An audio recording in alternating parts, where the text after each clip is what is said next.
夢日記、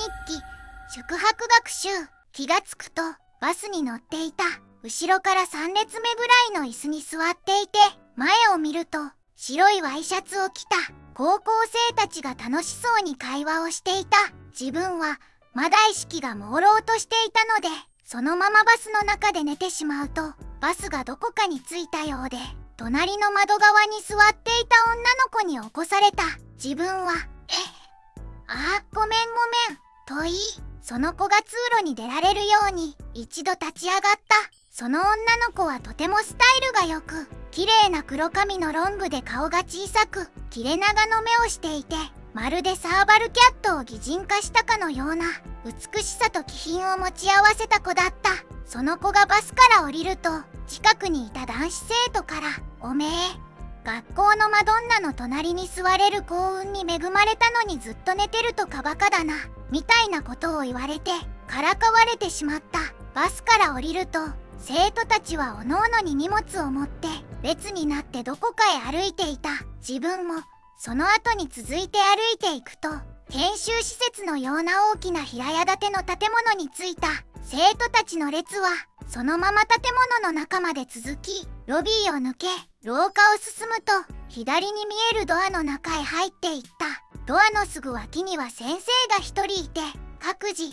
パイプ椅子を一つ持って行って、と言われたので、後方に大量に置かれていたパイプ椅子を持ち、いつの間にか手にしていた。バスの中で引いたらしい座席の抽選券に2の40と書いてあったので、2列目の端っこの方だろうと思い、適当に2列目の一番右端に椅子を置いた。ほぼ全員分の椅子が置かれた頃、先生がみんなちょっとこっちに集まって、というので、みんなぶつくさと文句を垂れながら、しょうがなくそれに従った。この部屋は1学年が全員椅子を置いても、後方の半分以上のスペースが余るぐらい広かったので、生徒全員がそこに集まると、すぐに先生が、じゃあもういいよ、戻って、と言ってきた。生徒たちはバカにされた気分で、さっきよりもぶつくさと不満を言いながら戻っていった。自分も戻ろうと思ったが、いつの間にかほとんどの生徒は着席していて、後方には自分を含めた生徒15人ぐらいが取り残されている状態になっていた。すると突然、前のドアからアイドルみたいな衣装を着た女子生徒の集団がステップを踏みながらこちらへやってきて、後方スペースに残された生徒たちと一緒に社交ダンスを踊り始めた。自分は元来目立ちたがりな性格ではないどころか、可能ならできる限り目立ちたくない性格なので、どうにかして踊らずに済むように、壁に背をつけたままカニ歩きで自分の席に戻ろうとしたが、突然、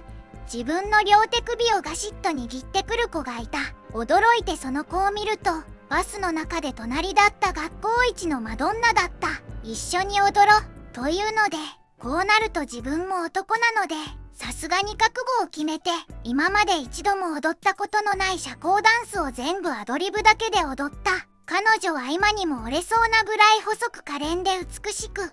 この時が永遠のものであったなら、どれだけ幸福なものだろう、と思った。しかし、フロアに流れていた音楽は終わりを迎え、自分とその子は一緒に席まで戻り、その子は着替える必要があるのか、またねと言うと部屋を出て行った。その瞬間を待っていたかのように、他の男子生徒たちが、なんだよおめえ、いつから仲良くなったんだよ、とやっかみを受けたが、自分の脳内にはもう彼女のことしかなかった。しかしそんな幸せな時間も長くは続かず、すぐに白人の太った中年男性が壇上に上がって、英語で何かを喋り始めた。その内容は、これからゲームをするけど、その間は日本語は禁止で、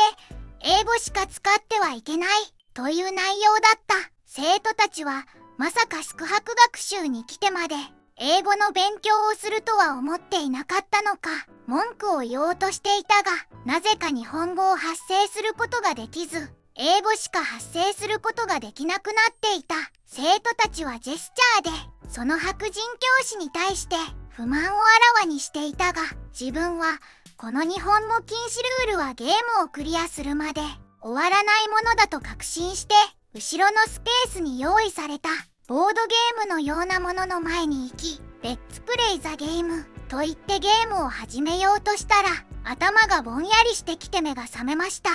最後まで見てくれてありがとう。また見てね。チャンネル登録お願いします。